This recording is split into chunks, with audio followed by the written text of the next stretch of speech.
नमस्कार दोस्तों। कल या अब से पहले का जो एपिसोड था उसमें हमने चर्चा की कि अलंकार क्या होता है, उसकी परिभाषा और किसे कहते हैं। उसके भेदों में जो पहला भेद है शब्दालंकार, उस शब्दालंकार की हमने चर्चा की, किसे कहते हैं शब्दालंकार। और शब्दालंकार के भेदों में नंबर एक अनुप्रास अलंकार और उसके उपभेद कौन कौन से हैं उसके बारे में अपने चर्चा की, बातें की। दोस्तों एक बात ध्यान रखना कि किसी भी चीज़ को समझने के लिए आपको एक से शुरू करना होगा। जब अगर किसी चीज़ को हम बीच में से पकड़ते हैं तो वो चीज़ें समझ में नहीं आती। वो चीज़ें कब समझ में आएंगी? तब हमने शुरुआत कहाँ से की है। उस शुरुआत की चीज़ को पकड़ करके जब हम ऊपर चढ़ते हैं, आप इसको सीधी सी भाषा में यूँ समझिए कि आप किसी पेड़ पर चढ़ रहे हैं, आप किसी मकान पर चढ़ रहे हैं, रस्सी लटकी हुई है। क्या आप बीच में से पकड़ करके उसको ऊपर चढ़ जाओगे? नहीं, आपको नीचे से ही जोर लगाना पड़ेगा और ऊपर जाके पहुंचोगे। तो अलंकार को समझने के लिए उसका जो एक जो तारतम्य है कि आपने शुरू कहाँ से किया है और अंत कहाँ पर हो रहा है। बीच में पकड़ने से पूरी चीज़ समझ में नहीं आएगी। आपको प्रत्येक एपिसोड को थोड़ा सा गहनता से देखना होगा। आज हम शब्दालंकार के दूसरे रूप की चर्चा करते हैं, वो है यमक अलंकार। मैंने आपको बता चुका हूँ मैं कि शब्दालंकार किसे कहते हैं और अनुप्रास किसे कहते हैं। आज यमक अलंकार के बारे में चर्चा करते हैं, जहाँ पर एक ही शब्द का बार बार प्रयोग होता है और हर बार उसका अर्थ अलग होता है। यमक अलंकार कहलाता है। कोई भी शब्द पंक्ति में, ध्यान दीजिएगा, कोई भी शब्द पंक्ति में दो या दो से अधिक बार, या यूँ कहें कि एक से अधिक बार आता है, लेकिन प्रत्येक बार उस शब्द का अर्थ बदल जाता है, हम उसे यमक अलंकार कहेंगे। जिस प्रकार किसी काव्य का सौंदर्य बढ़ाने के लिए अनुप्रास अलंकार में किसी वर्ण की आवश्यकता होती है, उसी प्रकार यमक अलंकार में शब्द की आवृत्ति बार बार होती है। ये सीधा सा आप समझ सकते हैं यमक अलंकार को। कुछ उदाहरण के बारे में आपको के द्वारा समझाने की कोशिश करता हूँ। कनक कनकते शोगुना मादकता अधिकाय, या खाए बोराए नर, या पाए बोराए। एक शब्द दो बार आया है, कनक। अब इस कनक शब्द का दोनों ही बार अर्थ भिन्न है। प्रत्येक बार प्रथम बार कनक का अर्थ है सोना और दूसरे कनक का अर्थ है धतूरा। अतः कनक शब्द का दो बार प्रयोग होने से और दोनों ही बार भिन्नार्थ होने के कारण उक्त पंक्तियों में हम यमक अलंकार कह सकते हैं, मान सकते हैं। कुछ उदाहरण मैं आपको देता हूं। माला फेरत जग जग गया, माला फेरत जग गया, फिराने मन का फेर, कर का मन का डार किए, मन का फेर। मन का दो बार या तीन बार आया है, कितनी बार आ सकता है, लेकिन प्रत्येक बार उस शब्द का अर्थ भिन्न है, अतः ये यमक अलंकार होगा। तीन बेर खाती थी, वो तीन बेर खाती है। बेर दो बार आया है, लेकिन दोनों ही बार अर्थ भिन्न है। प्रथम बेर का मतलब तो होता है कि वो 3 बार खाना खाती थी, और आज उसकी स्थिति यह है कि दूसरा जो बेर निकल करके आ रहा है शब्द, कि उसको खाने के लिए सिर्फ 3 बेर मिलते हैं। तो शब्द 2 या 2 से अधिक बार आता है, लेकिन प्रत्येक बार उसका अर्थ भिन्न होता है। एक और अंतिम मैं उदाहरण इसका बताना चाहूंगा। जेते तुम तारे तेते नभ में न तारे हैं। एक भक्त भगवान से आराधना करता है कि ईश्वर, आपने इतने लोगों का उद्धार किया है, प्रथम तारे, आपने इतने लोगों का उद्धार किया है, तेते नभ में न तारे हैं, कि इतने तो आकाश में चमकने वाले तारे भी नहीं हैं। तो तारे शब्द 2 बार आया, लेकिन दोनों ही बार उसका अर्थ भिन्न है। तो सीधा सा मैं कह सकते हैं कि एक ही शब्द का बार बार आवर्ती हो, बार बार आए और प्रत्येक बार उसका अर्थ भिन्न हो, उसे हम यमक अलंकार कहेंगे। अब यमक अलंकार के भी 2 भेद हैं, एक अभंग पद और दूसरा सभंग पद यमक। अभंग पद जिसे कहते हैं जब किसी शब्द को बिना तोड़े मरोड़े एक ही रूप में अनेक बार भिन्न भिन्न अर्थों में प्रयोग किया जाता है। जब किसी शब्द को बिना तोड़े मरोड़े अनेक बार भिन्न भिन्न अर्थों में प्रयोग किया जाता है, तब उसे अभंग पद यमक कहेंगे। उदाहरण से समझाते हैं। जगती जगती की मूक प्यास, जगती जगती की मूक प्यास। अब इस उदाहरण में जगती शब्द की आवर्ती बिना तोड़े मरोड़े भिन्न भिन्न अर्थों में, एक जगती जागृत अवस्था को, और दूसरा अर्थ है जगत संसार के रूप में हुई है। अतः यह अभंग पद श्लेष है। इसमें शब्द को तोड़ा मरोड़ा नहीं जाता है अभंग में। दूसरा है सभंग पद यमक।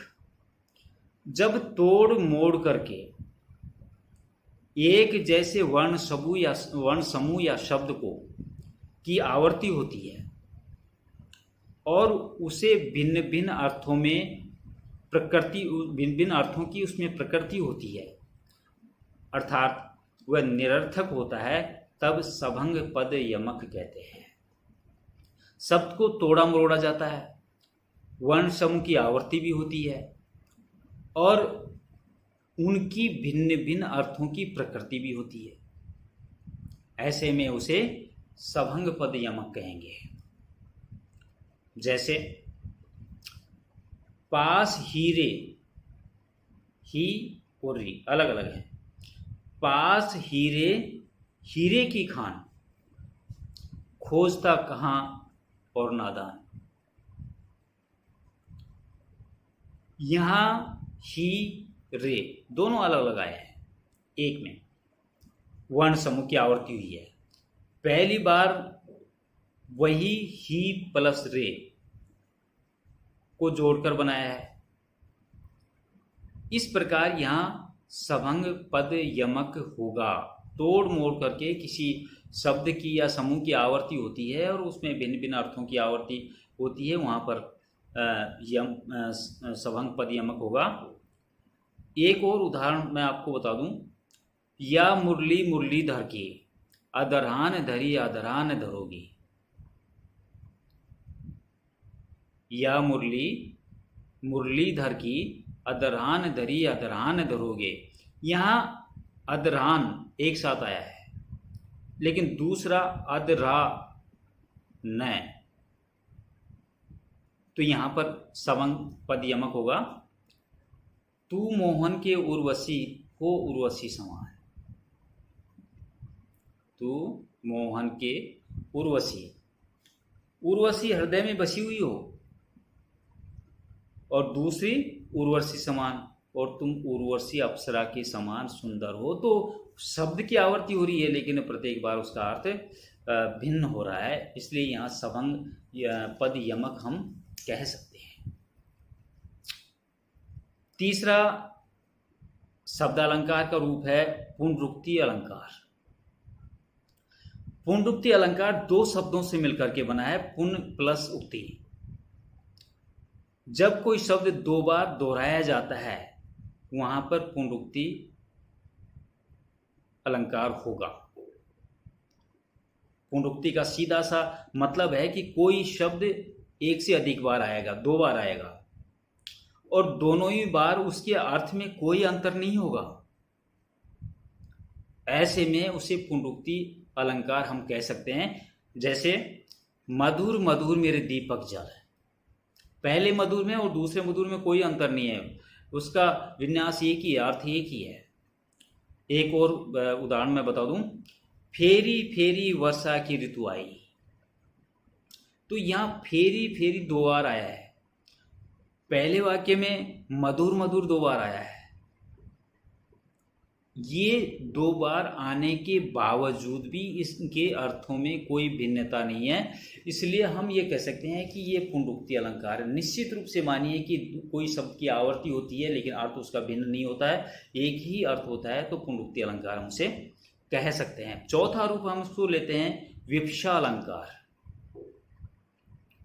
जब आदर, हर्ष, शोक, विस्मयवादक आदि भावों को प्रभावशाली रूप से व्यक्त करने के लिए शब्दों की पुनरावृत्ति हो, विवक्षा अलंकार कहते हैं। यहां पर भाव आ जाते हैं। भाव कैसे कि आदर के भाव भी हो सकते हैं, खुशी हर्ष के भाव भी हो सकते हैं, कोई दुख या शोक का भाव भी हो सकता है, या फिर कोई आश्चर्य या विस्मय का भाव भी हो सकता है। और इन भावों के साथ में प्रभावशाली रूप से किसी बात को व्यक्त किया जाता है तो वहां पर उनकी पुनरुक्ति होने से, शब्दों की पुनरावृत्ति होने से जो अलंकार निकल के आता है वह विवक्षा अलंकार होगा। उदाहरण के द्वारा समझिए, मोही मोही मोहन को मन बयो राधा में। मोही मोही मोहन को मन बयो राधा में। दूसरी पंक्ति, राधा मन मोही मोही मोहन बयो बई। पहली पंक्ति में मोही मोही और दूसरी पंक्ति में भी यही शब्द की आवृत्ति होती है। भाव अलग हैं।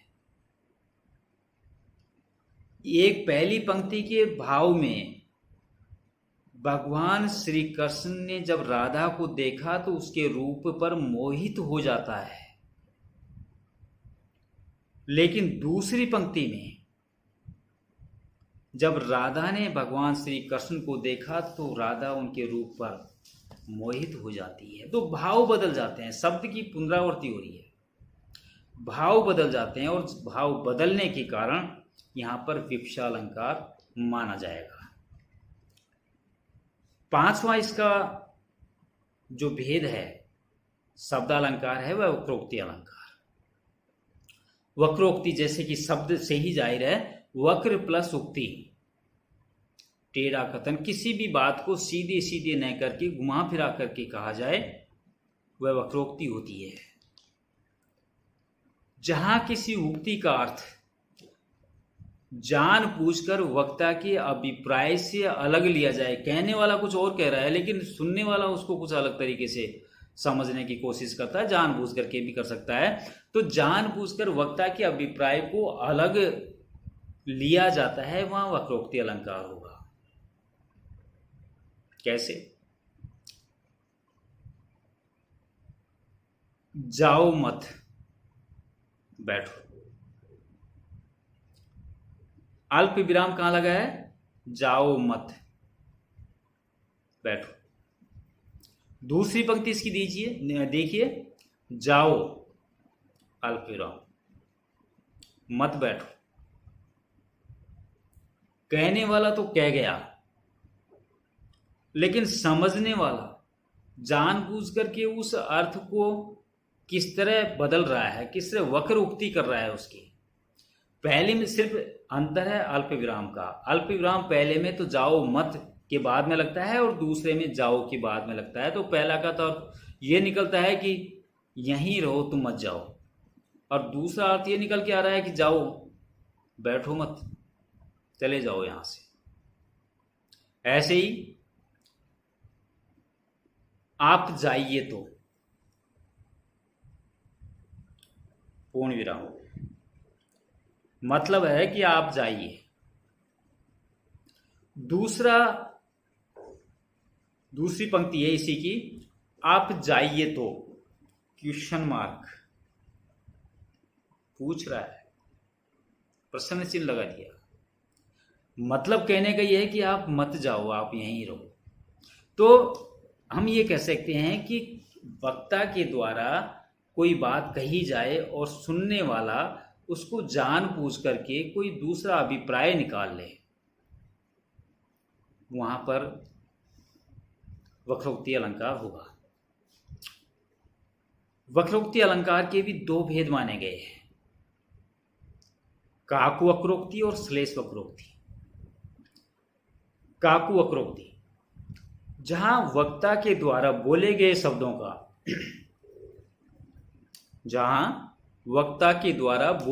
शब्दों का उसकी कंठ ध्वनि के कारण श्रोता कुछ और अर्थ निकाले,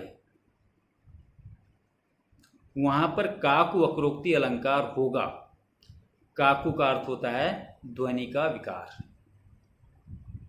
मतलब वक्ता कोई बात कह रहा है लेकिन उसके कंठ की ध्वनि के कारण श्रोता उस अर्थ को कोई अलग ही अर्थ निकाल लेता है। उस ध्वनि के विकार के कारण वहां काकु वक्रोक्ति होगा। जैसे कोउ नृप होई हमई का हानि, कोउ नृप होई हमें का हानि, चेरी छाड़ अब होई की रानी।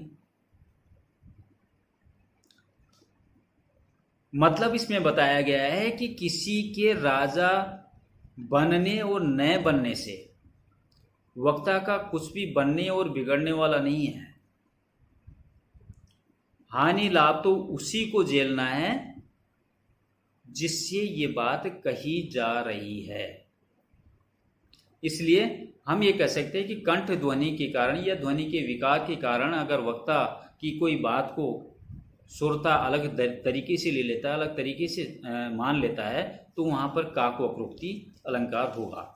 दूसरा है श्लेष वक्रोक्ति अलंकार, जहां पर श्लेष की वजह से, श्लेष का मतलब है किसी शब्द के साथ दूसरा अर्थ चिपका होना, जहां पर श्लेष की वजह से वक्ता के द्वारा बोले गए शब्दों का अलग अर्थ निकाला जाए, श्लेष के द्वारा वक्ता के द्वारा बोले गए शब्दों का कोई अलग ही अर्थ निकाला जाए, वहां पर श्लेष वक्रोक्ति अलंकार होगा। जैसे को तुम, क्वेश्चन मार्क, को तुम हैं घनश्याम हम, तो बसो कित जाए।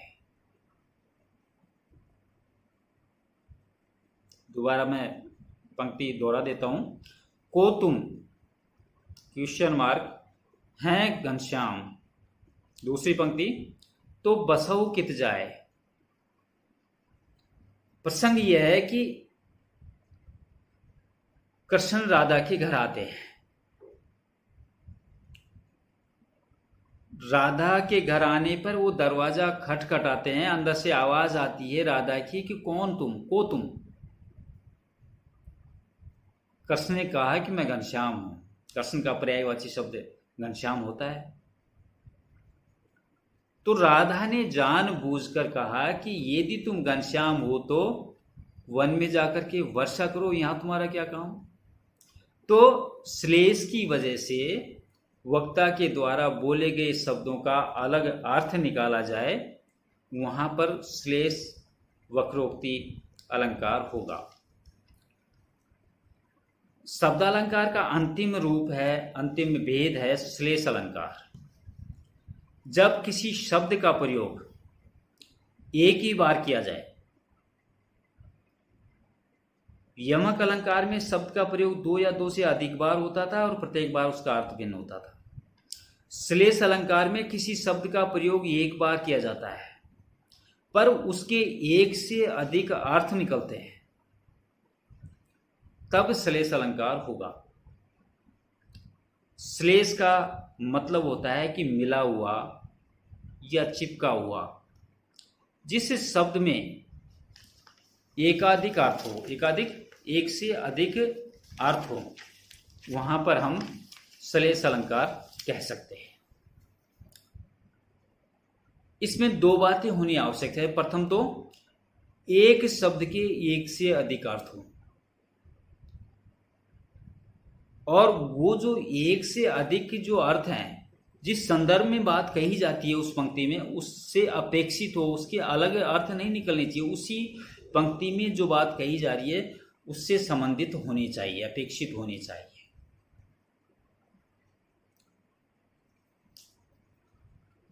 जैसे माया मां ठगनी हम जानी, तिरगुन फांस लिए कर डोले, बोले मधुर वाणी। यहां पर तिरगुन एक शब्द है। शब्द में श्लेष की योजना हुई है। इसमें दो अर्थ हैं, तीन गुण, सत्व, रज और तम, और दूसरा अर्थ है तीन धागों वाली रस्सी। ये दोनों ही अर्थ प्रकरण के अनुसार ठीक बैठते हैं, क्योंकि इनकी अर्थ संगति महाठगनी माया से बैठाई गई है, इसलिए हम इसे श्लेष अलंकार कहेंगे। दूसरा उदाहरण, चिर जीवो जोरी जुरे, चिर जीवो जोरी जुरे, क्यों न सने गंभीर, को गठिए ब्रस बानुजा, वे हलधर के वीर। यहां व्रस बानुजा और हलधर श्लेष्ठ शब्द हैं, श्लेष के शब्द हैं, जिनमें बिना आवर्ती के ही भिन्न भिन्न अर्थ निकलते हैं। व्रस भानुजा से मतलब है कि व्रस भानु की पुत्री बेटी राधा, और वृषभ की बहन हुई गाय,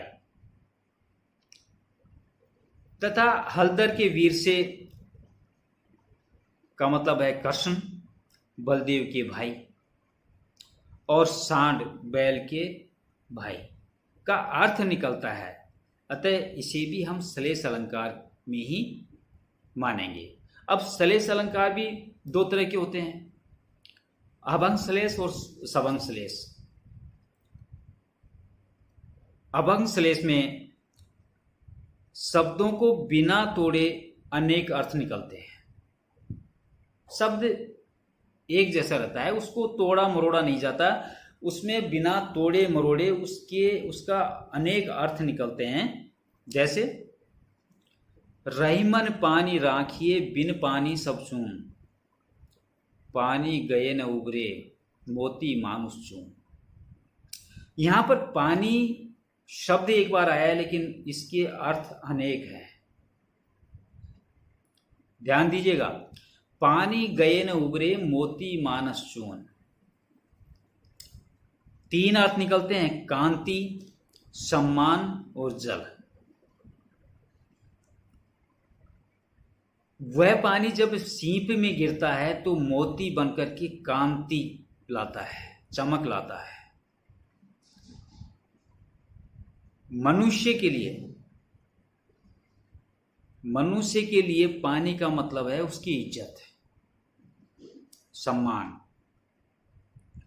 और चून का अस्तित्व तभी है जब पानी होता है। तो पानी शब्द एक है लेकिन उसके अर्थ अनेक हैं, तो हम इसे अभंग श्लेष अलंकार कहेंगे।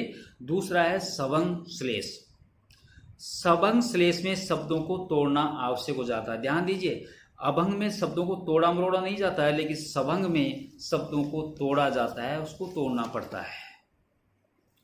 कैसे? सखर सुखोपल मंजू, सखर सुकोमल मंजू, दोष रहित दूषण सहित। दोहराता हूं, सखर सुकोमल मंजू, दोष रहित दूषण सहित। यहां सखर का अर्थ कठोर है और दूसरा अर्थ है खर दूषण के साथ, स प्लस खर। क्या अर्थ हुआ? पहला सखर का अर्थ है कठोर और दूसरा अर्थ खर दूषण के साथ, स प्लस खर। यह दूसरा अर्थ सखर को तोड़कर प्रयोग किया गया है। दूसरा जो अर्थ है वो सखर को तोड़ करके उसका प्रयोग किया गया है, इसलिए यहां सभंग श्लेष अलंकार होगा। तो इस तरह हमने शब्द अलंकार और उसके जो 6 भेद हैं और 6 भेदों के जो उनके उपभेद हैं उनके बारे में चर्चा की। अब मैं अपनी वाणी को विराम देता हूं। नमस्कार, बाय।